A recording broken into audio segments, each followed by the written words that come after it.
Hey, what is up, my guys? So today is week 3 of the Riftbound weekly update. Before we started, I just kind of want to give a little shout out to some of the people who have been supporting me lately. Mainly, PMZ, Discord, a lot of my great friends in there from a long time, and the Shiny Cardboard Capital, a bunch of the guys that I've met over the last couple of years, in just TCG investing in general. I do appreciate all the support they give. And same thing goes for you guys. I've done actually way more, way better than I thought I would be at 3 weeks of doing this, hitting almost 350 subscribers. That's amazing. This is such a great thing that I've been able to do, and a lot of you guys appreciate it. Hitting great view counts. And if you do enjoy this content, I do recommend you guys subscribe, comment, and like. I do actually read through all the comments. I love my haters as well. This does help me a lot, and it points out things. I think even later in this video, I'm going to point out something that I missed. Someone commented it last week on weekly update number 2, and it's something that I'm going to be fixing for this week and all weeks going forward. So it's not that I do read everything, and I do want people to point out things where I'm incorrect and get those things adjusted. So without further ado, let's get into this. So week 3, we're going to start with Origins, work our way down. Booster box price up from last week. Sold up from last week. Supply significantly down. I'm going to go into this a little bit more when we talk about Spirit Forge. Booster box cases about the same. Packs same. Top 10 chase. Now this is one thing. The signature cards, so the top 10 chase, let's be real, it's all 10 signature. It's the top 10 signatures out of the 12 of them. We're not seeing many of raw sales, especially on TCG Player. We had no new ones this week for, I think, Kaisa and Ari. So I went over to eBay, see if I can find any. I have one sale at $3,000 this past week. Otherwise, it's extraordinarily dry, like none in August 2nd to August 8th. It's extraordinarily dry when it comes to sales of these cards raw. That being said, if you go to a convention or a con or anything, you're going to find them, you're going to see them, but a lot of them are just kind of getting graded. So finding some of these raw is going to be very difficult because they do have a pretty decent gem rate. Why not? Why would you not just grade them and get 2-3x your value in them? So it's pretty smart for most people to just grade themselves, extract more value. So picking up these cards raw, sooner or later, this might become a very useless stat just because we're not going to see many being sold on the secondary market anymore. So it's just something that I want to mentally keep note. If there's something else we should be doing for this, maybe it's the total set value instead. Maybe that's the way to go about it, but that's just going to be going on market price. Once again, we saw in other things, market price lag when there's not much sales. So I don't know if that's going to provide anything. Big thing this week, up another $30 in expected value, making the EV ratio even higher. This goes back to the previous video this week when we talked about how strong some of the cards in there, especially we're seeing certain new champions or legends being played from older sets, but because of some of the things from Vendetta, it's unlocked them to higher powers. Draven is back. We have Proving Grounds Yi doing really well again.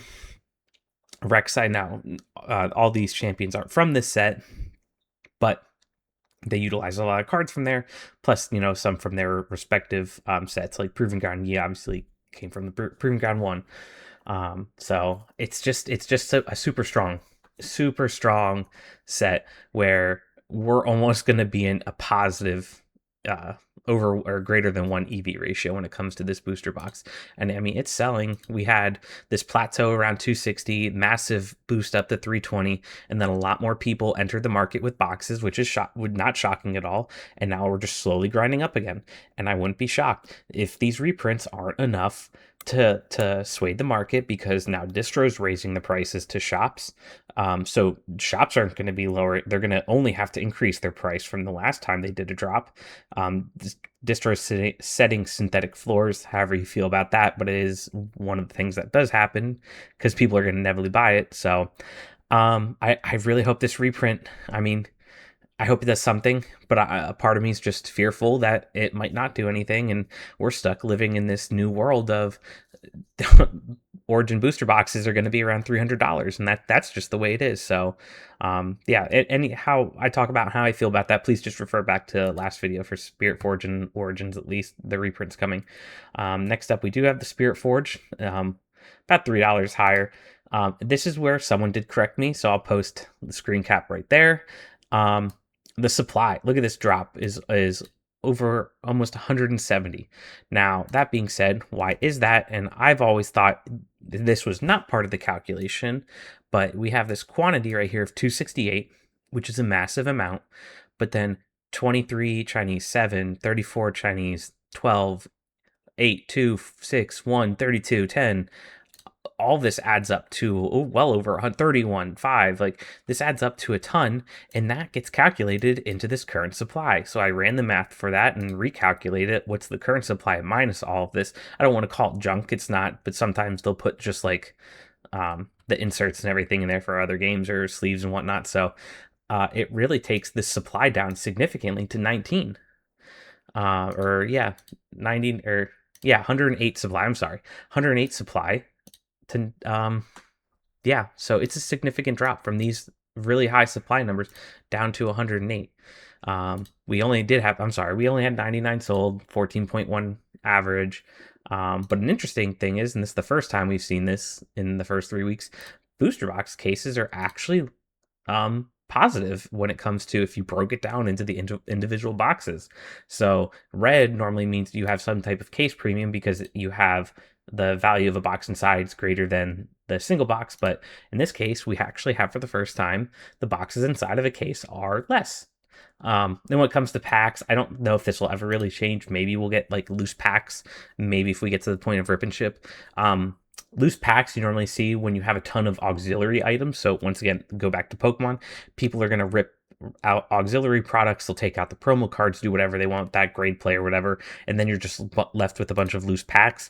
Well, loose packs for Spirit Forge or for Riftbound in general is only going to be from a booster box, because then you'll have your blisters. There is just no loose packs. I think the first loose packs we're getting are in the Secret Garden box, and those are just Vendetta packs, so or Unleashed. So it's significant where we'll never really change on that one. Top 10 chase, another $1,000 increase. It was just like little bits everywhere. You know, some of the higher ones, once again, we're not seeing many sell. Also, a slight increase on the expected value ratio, just staying so low. But a part of that is how expensive all these cards are in there compared to the booster box price. Like, these top 10 chases are very comparable to the top 10 chases in Origin, but the booster box price is $75, $85 less. So it's not shocking that we're getting these ratios, but it's very top. This is a more top heavy set comparatively to Origins. Next up we have Unleashed. This one, the climb is real. So let's see. Unleashed booster box. Did not have this one pulled up for us already. It is just a strong climb where it's not even like supply and demand is changing. Supply is rather the same week after week. You know, we can't really trust this value. I'm actually going to zero out all of these just to remove all the past supplies where it was poorly calculated by me. But even then, the demand, we're not seeing a change in demand, slightly less, but it's still climbing upwards. So I think we really need to take a look at Unleashed and be like, whoa, is this something we need to, is it going to take the move up to 200 sooner than we expect? It seems like booster boxes for Riftbound just are going to be floating around $200 for most of them. And then the bigger ones might spike up from there. So it can be seeing a move up pretty quickly. And it's another set where the booster box case price is actually lower than the previous week, and it's significantly, I say significantly, but $14 less than the booster box price. So this is, this might be something I'm interested in, is picking up a bunch of cases right now to see, not for a quick flip or something, but just to getting more of them in my inventory for later dates, because I truly believe, I want to say it is probably my lowest one when it comes to the tier list of everything. I think Spirit Forged and Origins are number 1, and then Vendetta number 2, Unleashed number 3. So top 10 chase, this is something that is growing. quite rapid. I pulled a couple of them out for us. Lilia, for example, Lilia saw 475 to 850 in 1 week. She almost doubled in a single week for her card. And then same thing for Jin. I pointed out Jin as a potential, you should be buying this because the gem rate on Jin is so high, and there was a quick multiple of, what was the raw value to the PSA 10 value.